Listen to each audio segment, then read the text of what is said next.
فقہاء کرام کے سامنے جب کوئی بھی حدیث آتی ہے تو سب سے پہلے وہ حدیث کے حوالے سے اس کو دیکھتے ہیں کہ یہ حدیث صحیح ہے کہ حدیث ضعیف ہے۔ اگر حدیث اصولوں کے مطابق صحیح ثابت ہو جائے تو اس کے بعد دوسرا مرحلہ ہے کہ وہ حدیث ناسخ ہے کہ منسوخ ہے، کیا اس کے معارض کو دوسری حدیث تو نہیں جو اس حدیث کو منسوخ قرار دے رہی ہے۔ اگر ناسخ حدیث مل جائے اور یہ حدیث منسوخ قرار پائے تو یہ حدیث قابل عمل نہیں رہتی۔ اور بعض اوقات یہ ہوتا ہے کہ حدیث تو صحیح ہے اور اس کا کوئی ناسخ بھی موجود نہیں، البتہ اس کے معارض حدیث موجود ہے، ناسخ منسوخ کا فیصلہ نہیں ہو پا رہا۔ اس میں پھر دوسرا مرحلہ ہوتا ہے کہ ان دو احادیث میں سے راجح کس کو قرار دیا جائے اور مرجوح کس کو قرار دیا جائے۔ اب راجح مرجوح یعنی کس حدیث کو ترجیح دے کر اس پر عمل کا کہا جائے اور دوسری حدیث کو چھوڑ دیا جائے، اس کو مرجوح قرار دیا جائے، اس پر قرائن کی ضرورت ہوتی ہے، دلائل کی ضرورت ہوتی ہے۔ ان دلائل اور قرائن کی بنیاد کے اوپر پھر ایک حدیث کو مرجوح اور دوسری کو راجح قرار دیا جاتا ہے۔ اور بعض اوقات یہ ہوتا ہے کہ حدیث بظاہر اس کے اندر صحت کی شرائط پائی جا رہی ہوتی ہیں، حدیث کی سند متصل ہوتی ہے، راوی اس کے عادل تام و ضبط ہوتے ہیں، لیکن اس کے باوجود وہ حدیث وہ قابل عمل نہیں ہوتی، کیونکہ امت کے بڑے بڑے اماموں نے اور جو حدیث کے ایکسپرٹ اور ماہرین ہیں انہوں نے اس حدیث پر عمل کو ترک کر دیا ہوتا ہے، چھوڑ دیا ہوتا ہے، یا اس حدیث کے ترک کرنے پر امت کا اجماع ہو چکا ہوتا ہے۔ حدیث تو ہے، درجہ صحت کو بھی پہنچتی ہے، لیکن امت کے کسی ایک طبقے نے بھی اس پر عمل نہیں کیا۔ تو یہ کچھ اصول اور ضوابط ہیں فقہا کے حدیث پر عمل کرنے کے حوالے سے۔ اب اسی کے بعد ثابت ہوتی ہے کہ ہر حدیث جو صحیح ہے وہ ضروری نہیں کہ قابل عمل بھی ہو، جب تک یہ ساری چیزیں نہ دیکھ لی جائیں۔ بعض احادیث وہ ہیں جو صحیح ہیں لیکن منسوخ ہونے کی وجہ سے وہ قابل عمل نہیں ہے، ان پر عمل کرنا حرام ہے۔ بعض احادیث وہ ہیں جو صحیح ہیں لیکن منسوخ ہونے کی وجہ سے وہ قابل عمل نہیں ہے، ان پر عمل کرنا حرام ہے۔ بعض احادیث وہ ہیں جو صحیح ہیں لیکن منسوخ ہونے کی وجہ سے وہ قابل عمل نہیں ہے، ان پر عمل کرنا حرام ہے۔ احکامات کے اعتبار سے وہ احادیث جن کا منسوخ ہونا بالکل واضح اور ثابت ہے اور امت نے اس پر اتفاق کر لیا ہے، ان روایات اور احادیث پر عمل کرنا یہ ہرگز جائز نہیں ہے، بلکہ ان پر عمل کرنا حرام ٹھہرے گا۔ اب وہ کون کون سی روایات اور احادیث ہیں، اس کی پوری ایک تفصیل موجود ہے اور اس پر محدثین نے باقاعدہ مستقل کتابیں لکھی ہیں منسوخ احادیث کے اوپر اور ناسخ احادیث کے اوپر، جن میں سے دو کتابوں کو میں آپ کے سامنے تعارف کروا دیتا ہوں۔ یہ ایک کتاب ہے ناسخ الحدیث و منسوخہ، امام ابن شاہین بغدادی المتوفی 385 ہجری کی کتاب الناسخ والمنسوخ کے نام سے مشہور ہے، امام ابن شاہین کی کتاب۔ اور یہ دوسری کتاب ہے ابو بکر محمد بن موسیٰ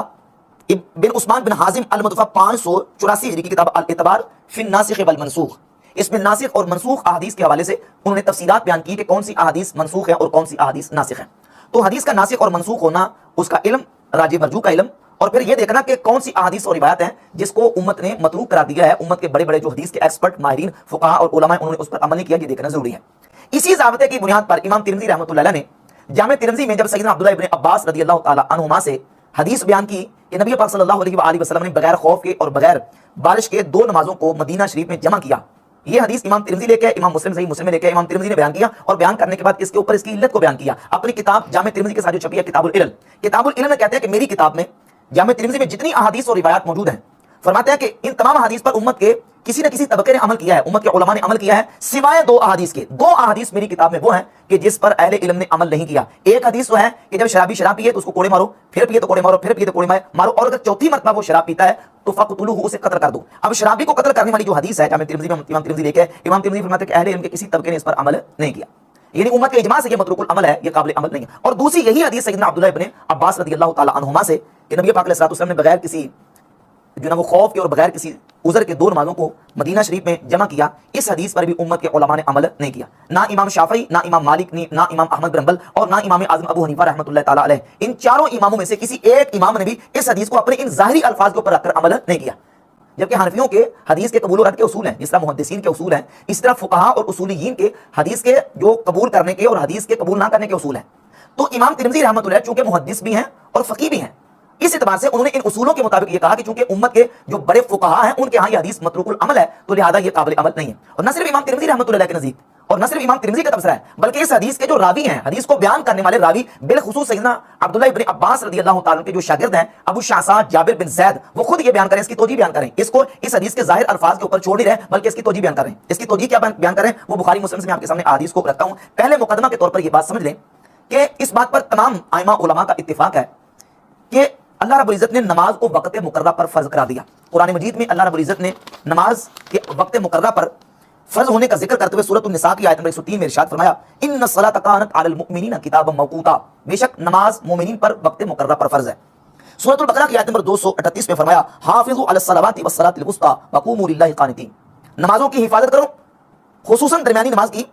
اور سورہ مومنون کی آیت نمبر 9 میں فرمایا والذین هم علی صلاتهم یحافظون، اور وہ لوگ جو اپنی نمازوں کی حفاظت کرتے ہیں۔ سورہ مریم کی آیت نمبر 59 میں فرمایا ثم خلف من بعد خلف اضاعوا الصلاۃ، کہ پھر ان کے بعد ایسے نااہل لوگ آئے جنہوں نے نمازوں کو ضائع کیا، اور سورہ ماعون کی آیت نمبر 4 اور 5 میں فرمایا فویل للمصلین الذین هم عن صلاتهم ساہون، بس خرابی ہے ان نمازیوں کے لیے جو اپنی نمازوں سے غافل ہیں۔ قرآن مجید کی ان آیات طیبات سے اور ان آیات کی تفسیر آپ اٹھا کر کسی بھی تفسیر کی کتاب کو دیکھ لیں، تمام مفسرین نے ان آیات کی تفسیر میں یہی لکھا کہ اللہ رب العزت نے نمازوں کو اوقات مقررہ پر فرض قرار دیا، ان نمازوں کے اللہ نے وقت مقرر کیے اور نماز وقت پہ مقرر ہے۔ اب بلا عذر شرعی ایک نماز کو قضا کر کے دوسری نماز کے وقت میں پڑھنا، یا ایک نماز کا وقت آنے سے پہلے اس کو اس کے وقت آنے سے پہلے ادا کرنا بالاتفاق یہ جائز نہیں، یہ اصول ہے۔ اب بلا عذر شرعی ایک نماز کو قضا کر کے دوسری نماز کے وقت میں پڑھنا، یا ایک نماز کا وقت آنے سے پہلے اس کو اس کے وقت آنے سے پہلے ادا کرنا بالاتفاق یہ جائز نہیں، یہ اصول ہے۔ اب بلا عذر شرعی ایک نماز کو قضا کر کے دوسری نماز کے وقت میں پڑھنا، یا ایک نماز کا وقت آنے سے پہلے اس کو اس کے وقت آنے سے پہلے ادا کرنا بالاتفاق یہ جائز نہیں، یہ اصول ہے۔ اور اس کے ساتھ پھر احادیث اور روایات موجود ہے، مثلا صحیح بخاری میں 527 نمبر حدیث ہے، سیدنا عبداللہ ابن مسعود رضی اللہ تعالیٰ عنہ نے نبی پاک علیہ الصلوۃ والسلام کی بارگاہ میں پوچھا یا رسول اللہ رب العزت کی بارگاہ میں سب سے پسندیدہ عمل کیا ہے؟ تو فرمایا الصلاۃ علی وقتہا، نماز کو وقت مقررہ پہ ادا کرنا یہ سب سے پسندیدہ عمل ہے۔ تو اب دیگر اس پر احادیث میں موجود ہے کہ نماز کو وقت مقررہ پر ادا کرنا ہے، اور نبی پاک صلی اللہ علیہ وآلہ وسلم نے بغیر عذر کے اور بغیر کسی وجہ کے دو نمازوں کو سوائے حج کے عرفات اور مزدلفہ کے ان دو مقامات کے علاوہ نبی کریم علیہ الصلوۃ والسلام نے دو نمازوں کو حقیقتاً جمع نہیں فرمایا بغیر کسی عذر کے۔ اور یہ حدیث جو ہے وہ صحیح بخاری میں امام بخاری رحمۃ اللہ علیہ کے سیدنا عبداللہ ابن مسعود رضی اللہ تعالیٰ عنہ سے حدیث نمبر 1682 فرماتے ہیں ما رأیت النبی صلی اللہ علیہ وآلہ وسلم صلی صلاۃ بغیر میقاتہا، نبی پاک علیہ الصلوۃ والسلام نے کبھی بھی نماز کو اس کے وقت سے ہٹ کر ادا نہیں کیا، الا صلاتین، مگر دو موقعوں پر دو نمازیں، جمع بین المغرب والعشاء وصلی الفجر قبل میقاتہا، نبی پاک علیہ الصلوۃ والسلام نے مغرب اور عشاء کی نماز اور فجر کی نماز اس کے وقت سے پہلے ادا کی، اور یہ سنن نسائی ہے۔ اور سنن نسائی میں صحیح حدیث ہے سیدنا عبداللہ ابن مسعود رضی اللہ تعالیٰ عنہ سے 3007 نمبر، اور ایک نسخے کے مطابق 3013 نمبر، سیدنا عبداللہ ابن مسعود رضی اللہ تعالیٰ عنہ فرماتے ہیں کان رسول اللہ صلی اللہ علیہ وآلہ وسلم یصلی صلاۃ لوقتہا، نبی پاک علیہ الصلوۃ والسلام نماز کو ہمیشہ اس کے وقت پر ادا کرتے تھے، الا بجمع و عرفات، مگر نبی کریم علیہ الصلوۃ والسلام نے دو موقعوں پر نماز کو جمع کیا ہے، یعنی مزدلفہ میں اور عرفات میں، مزدلفہ اور عرفات میں نبی علیہ الصلوۃ والسلام نے نمازوں کو جمع کیا ہے، باقی حضور علیہ الصلوۃ والسلام دو نمازوں کو کبھی بھی جمع نہیں کرتے تھے، حضور علیہ الصلوۃ والسلام نے ہمیشہ نماز کو وقت پہ ادا کیا۔ اب یہ قرآن مجید سے اور احادیث طیبات سے دلائل موجود ہے۔ بعض احادیث اور روایات میں سفر کی حالت میں دو نمازوں کو جمع کرنے کا ذکر ملتا ہے، لیکن اس میں احتمال ہے۔ احتمال کیا ہے کہ جمع کی دو قسمیں ہیں، ایک ہے جمع حقیقی اور دوسرا ہے جمع سوری۔ امام اعظم ابو حنیفہ رحمۃ اللہ کا احناف کا موقف یہ ہے کہ حضور علیہ الصلوۃ والسلام نے حج کے علاوہ کبھی بھی دو نمازوں کو حقیقتاً جمع نہیں کیا، ہاں صورتاً جمع کیا ہے۔ جمع حقیقی کا مطلب یہ ہے کہ ظہر کی نماز کو قضا کر کے عصر کی نماز کے وقت میں ادا کرنا، یا عصر کی نماز کو اس کے وقت آنے سے پہلے ہی ظہر کے وقت میں ادا کرنا، جس کو جمع تقدیم اور جمع تاخیر کہا جاتا ہے، ایسے ہی مغرب اور عشاء کی نماز کو پڑھنا، یہ ہے جمع حقیقی۔ اور ایک ہے جمع سوری۔ جمع سوری کا مطلب یہ ہے کہ ظہر کی نماز کو اتنا مؤخر کرنا کہ اس کا آخری وقت آ جائے، اور عصر کی نماز کو اس کے بالکل شروع کے وقت میں ادا کرنا، ظہر کے وقت میں اور عصر کے وقت میں ہے۔ یہ دو نمازیں صورتاً تو جمع ہوئی ہیں، لیکن حقیقتاً ظہر کے وقت میں اور عصر کے وقت میں ہے، دو نمازیں حقیقتاً جمع نہیں ہوئی، یہ جمع سوری۔ اور ایسے ہی مغرب اور عشاء کی نماز، تو سفر کی حالت میں جمع سوری کرنا یہ ثابت ہے، جمع حقیقتاً کرنا ثابت نہیں ہے۔ جن حدیث میں جمع کرنے کا ذکر ہے وہ جمع سوری پر معمول کی جائیں گی، اور اس پر پھر صحابہ کرام رضی اللہ تعالیٰ عنہ کے آثار بھی، اور بالخصوص سیدنا عبداللہ ابن عباس رضی اللہ تعالیٰ عنہ سے صحیح حدیث سنن نسائی میں موجود ہے، حدیث نمبر